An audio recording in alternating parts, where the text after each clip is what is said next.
Hi friends, नमस्ते।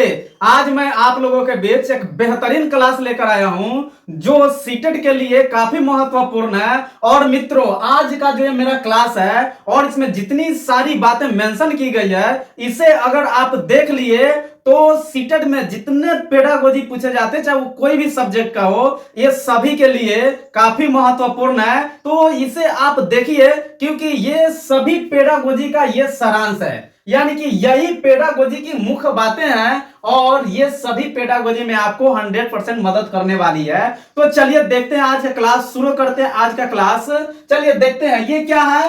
NCF. NCF के 10 संकेत होते हैं। आज से पहले हम एनसीएफ के बारे में चर्चा कर चुके हैं। एनसीएफ का फुल फॉर्म होता है नेशनल करिकुलम फ्रेमवर्क, और इसके कुछ संकेत होते हैं। नेशनल करिकुलम फ्रेमवर्क के 10 संकेत होते हैं, उस पर थोड़ी सी हम बात कर लेते हैं। देखिए, नंबर 1 क्या है? क्रियाशीलता। यानी कि एनसीएफ कहता है कि बच्चों में हमेशा क्रियाशीलता बनी रहनी चाहिए। बच्चे हमेशा क्रियाशील रहेंगे तब वह अधिक से अधिक सीख पाएंगे। फिर देखिए, दूसरी बात क्या है? परिचर्चा या चर्चा करना।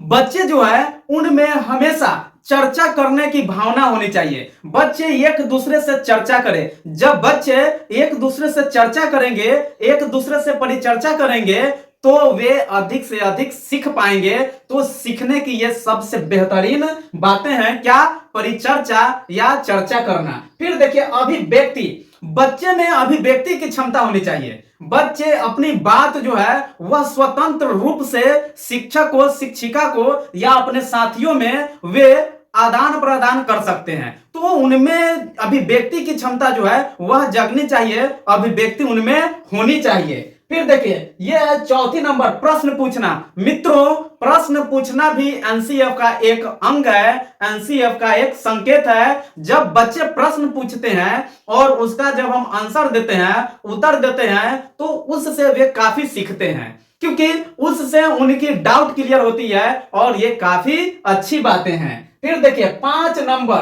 प्रयोग करना। क्या है? प्रयोग करना, यानी प्रैक्टिकल। प्रैक्टिकल जो होता है, ये सबसे मुख्य बातें होती है। बच्चों में प्रयोग करना आना चाहिए, तो प्रैक्टिकल भी आना चाहिए, तब बच्चे जो है वह सीखने में उनको और मदद मिलती है। यानी प्रैक्टिकल के द्वारा बच्चे अधिक से अधिक सीख पाते हैं। फिर है देखिए 6 नंबर, सहभागिता या सामूहिकता। देखिए, बच्चे में सहभागिता यानी एक दूसरे से मिलना जुलना, एक दूसरे के साथ समूह बनाना, एक दूसरे के साथ सामूहिकता के साथ रहना। जब बच्चे एक दूसरे के साथ सामूहिक रूप में रहेंगे, सहभागिता के साथ रहेंगे, तो उनमें सबसे पहले तो प्रेम बढ़ेगी, भाईचारा बढ़ेंगे और वे अधिक से अधिक किसी भी क्रिया को करने में वे सक्षम होंगे, क्योंकि उनके साथी भी उनको सहयोग करेंगे। फिर देखिए 7वीं नंबर, समानता के अधिकारों के प्रति संवेदन उत्पन्न करना। ये बहुत अच्छी बात है मित्रों।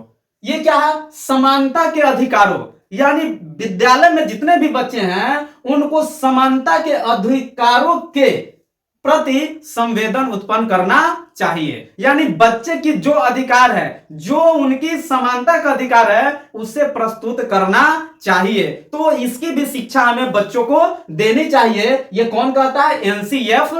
फिर देखिए, ये 8वीं नंबर, दैनिक जीवन से सीखना। बच्चे को क्या करना चाहिए? उसके दैनिक जीवन से, डेली लाइफ से उन्हें सिखाना चाहिए, और बच्चे जो है अपने दैनिक जीवन से सीखेंगे तथा समन्वय स्थापित करना, तथा उससे वे क्या करेंगे? समन्वय स्थापित करेंगे। तो ये जो दैनिक जीवन से जो सीखना है, ये काफी महत्वपूर्ण बातें हैं मित्रों। डेली यानी प्रतिदिन की जीवन से, डेली लाइफ से, दैनिक जीवन से हम लोग काफी कुछ सीखते हैं। उसी तरह जब बच्चों को हम दैनिक जीवन से जोड़ेंगे, तो वे बच्चे जो है अधिक से अधिक सीख पाएंगे। फिर देखिए 9 नंबर, खोज की प्रवृत्ति को विकसित करना, और ये क्या है? तर्क करना।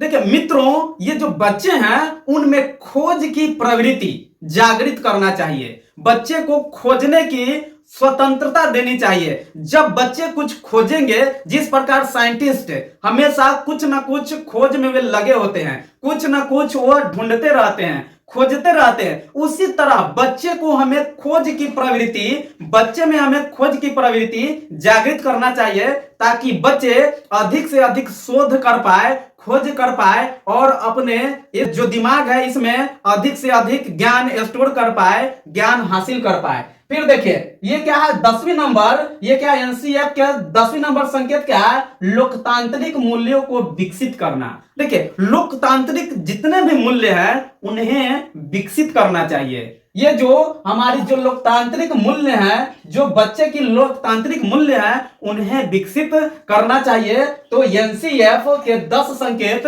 ये है जो काफी कुछ हमें देती है। एक नंबर क्या है, क्रियाशीलता, दूसरी नंबर परिचर्चा या चर्चा करना, तीसरी नंबर अभिव्यक्ति, चौथी नंबर प्रश्न पूछना, पांचवी नंबर प्रयोग करना, छठी नंबर सहभागिता या सामूहिकता, सातवीं नंबर समानता के अधिकारों के प्रति संवेदन उत्पन्न करना, आठवीं नंबर दैनिक जीवन से सीखना तथा समन्वय स्थापित करना, नौवीं नंबर खोज की प्रवृत्ति को विकसित करना तथा तर्क करना, और 10वीं नंबर लोकतांत्रिक मूल्यों को विकसित करना।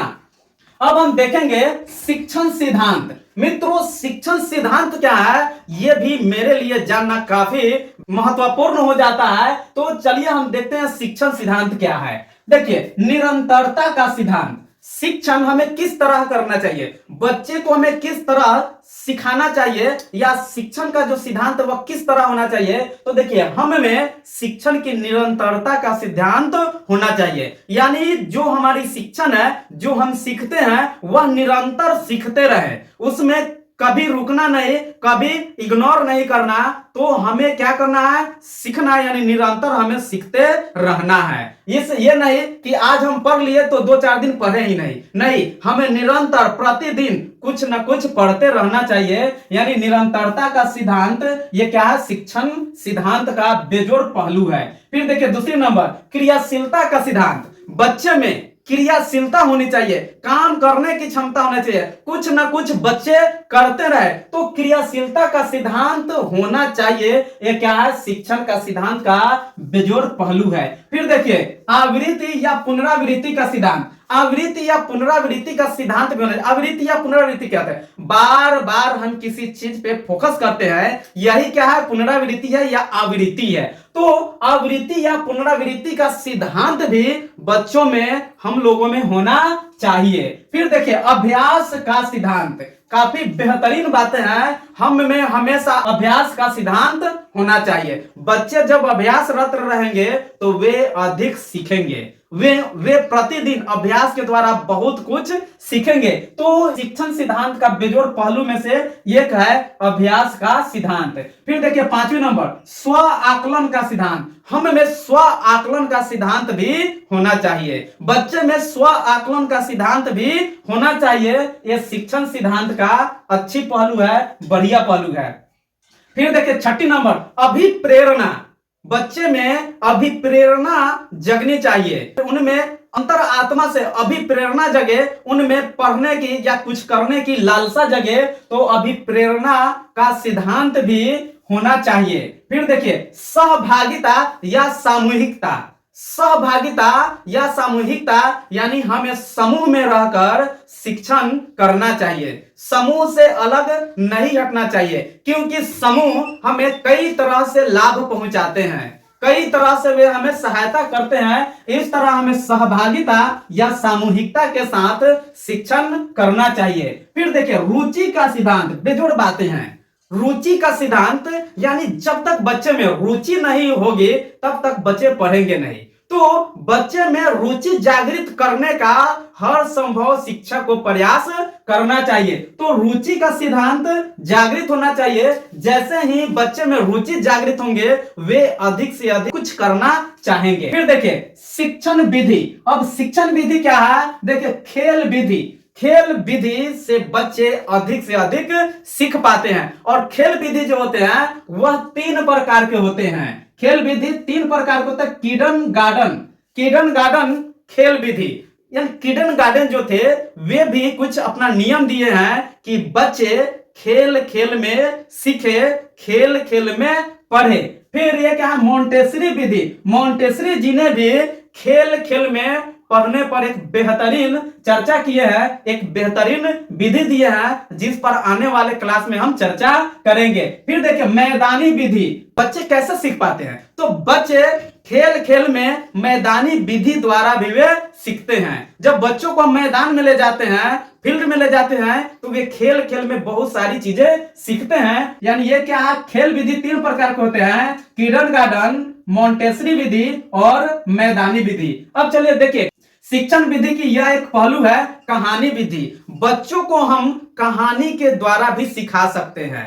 बच्चों को हम कहानी के जरिए भी बहुत सारी जानकारी दे सकते हैं। तो कहानी विधि भी काफी बेहतरीन विधि है। फिर देखिए ये क्या है, तीसरी नंबर योजना या प्रोजेक्ट मेथड। योजना या प्रोजेक्ट मेथड के द्वारा भी हम बच्चे को अधिक से अधिक सिखा पाते हैं। तो ये भी काफी बेहतरीन मेथड है। फिर देखिए परिचर्चा या चर्चा विधि। जब भी पेडागोजी आती है तो पेडागोजी में जो है ये चर्चा या परिचर्चा का वहां क्या होता है, उल्लेख होता ही है, क्योंकि परिचर्चा या चर्चा करना ये सबसे अच्छी बातें हैं बच्चों के लिए। तो देखिए परिचर्चा या चर्चा विधि, बच्चे परिचर्चा करके या चर्चा करके बात विचार करके वे अधिक से अधिक सीखते हैं, अधिक से अधिक ज्ञान अर्जित करते हैं। फिर देखिए प्रश्नोत्तर यानी प्रश्न और उत्तर देकर भी बच्चे बहुत कुछ सीखते हैं। बच्चे क्या करते हैं, एक दूसरे से प्रश्न पूछते हैं और दूसरे बच्चे क्या होते हैं उत्तर देते हैं।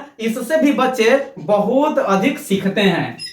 फिर देखिए भ्रमण, भ्रमण यानी विजिट करना, घूमना। भ्रमण से भी बच्चे अधिक से अधिक सीखते हैं। जैसे मान लीजिए गोलघर कहाँ है, तो गोलघर पटना में है, और बच्चों को हम क्या कर रहे हैं कि गोलघर के बारे में पढ़ा रहे हैं। और यदि हो सके तो हम बच्चे को अगर भ्रमण पर अगर गोलघर घुमाने उनको ले जाएंगे और वहां जाकर हम उस पर चर्चा करेंगे, उस स्थान पे पहुंचकर, तो बच्चे बहुत ज्यादा सीख पाएंगे। किताब में जो पढ़ रहे थे उससे और वहां जाकर उसको देख देख कर जो सीख रहे हैं उससे काफी, दोनों में काफी अंतर हो जाता है। तो भ्रमण विधि जो है ये सीखने का एक बेहतरीन जरिया है, सीखने का एक बेजोर जरिया है। क्या, भ्रमण विधि। भ्रमण करके बच्चे अधिक से अधिक सीख पाते हैं। फिर देखिए विश्लेषण या संश्लेषण। विश्लेषण या संश्लेषण विधि द्वारा भी बच्चे सीख पाते हैं। वे किसी टॉपिक पर विशेष रूप से चर्चा करते हैं, तो इससे क्या करते हैं, बच्चे में नई नई शब्दों का आगमन होता है, नई नई शब्द उनके सामने आते हैं और बच्चे की जो कौशल होते हैं वे बढ़ते हैं, उनमें सोचने की जो शक्ति होती है वे बढ़ते हैं। तो ये जो विश्लेषण या संश्लेषण विधि जो है इसके द्वारा भी बच्चे अधिक से अधिक सीख पाते हैं और ये शिक्षण का एक बेहतरीन पहलू है। फिर देखिए आगमन विधि। आगमन विधि भी क्या है, शिक्षण विधि का एक पहलू है और आगमन विधि जो है एक काफी बेहतरीन विधि है। इन सारी बिंदुओं पर हम आने वाले क्लास में चर्चा करेंगे। और मित्रों ये जो टॉपिक है, ये जो क्लास है, एक काफी बेहतरीन क्लास है, इसको आप मिस ना करें, इसको जरूर देखें और गहराई से देखें। देखिए साथी ये जो ईवीएस है, ईवीएस को हमें कैसे पढ़ाना चाहिए, यानी बच्चों को ईवीएस कैसे पढ़ाना चाहिए, इस पे कुछ चर्चा करते हैं। तो देखिए बच्चे को ईवीएस विज्ञान परिवेश सामाजिक अध्ययन के रूप में पढ़ाना चाहिए। अब देखिए विज्ञान परिवेश सामाजिक अध्ययन क्या है, तो ये क्या है, आसपास, यही क्या है, आसपास, यानी हमारे आसपास के जो विज्ञान है, जो परिवेश है, जो सामाजिक अध्ययन है, यही क्या है, ईवीएस है। और इस ईवीएस के द्वारा बच्चे क्या सीखते हैं, भाषा, फिर क्या सीखते हैं, गणित, फिर क्या करते हैं वे दैनिक चर्चा, और फिर वे क्या होते हैं, वास्तविकता से जुड़ते हैं। आसपास यानी आसपास से बच्चे क्या स्टोर करते हैं, क्या सीखते हैं, तो बच्चे आसपास से यानी परिवेश से सामाजिक अध्ययन के द्वारा वे भाषा सीखते हैं। और फिर बच्चे क्या करते हुए गणित सीखते हैं, अपने आसपास से, अपने परिवेश से, और विज्ञान के द्वारा वे क्या करते हुए गणित सीखते हैं। फिर दैनिक दिनचर्या जो है वह क्या है, ईवीएस का एक पार्ट है। फिर ये क्या है, बच्चे में वास्तविकता जागृत होती है, वे वास्तविक रूप से बहुत सारी जानकारी को क्या करते हुए स्टोर करते हैं। और ये सारी बातें जो है ये कौन सिखाता है, ईवीएस। ईवीएस के द्वारा हम सीखते हैं। तो मित्रों मिलते हैं अगले वीडियो में। थैंक यू, धन्यवाद, जय हिंद।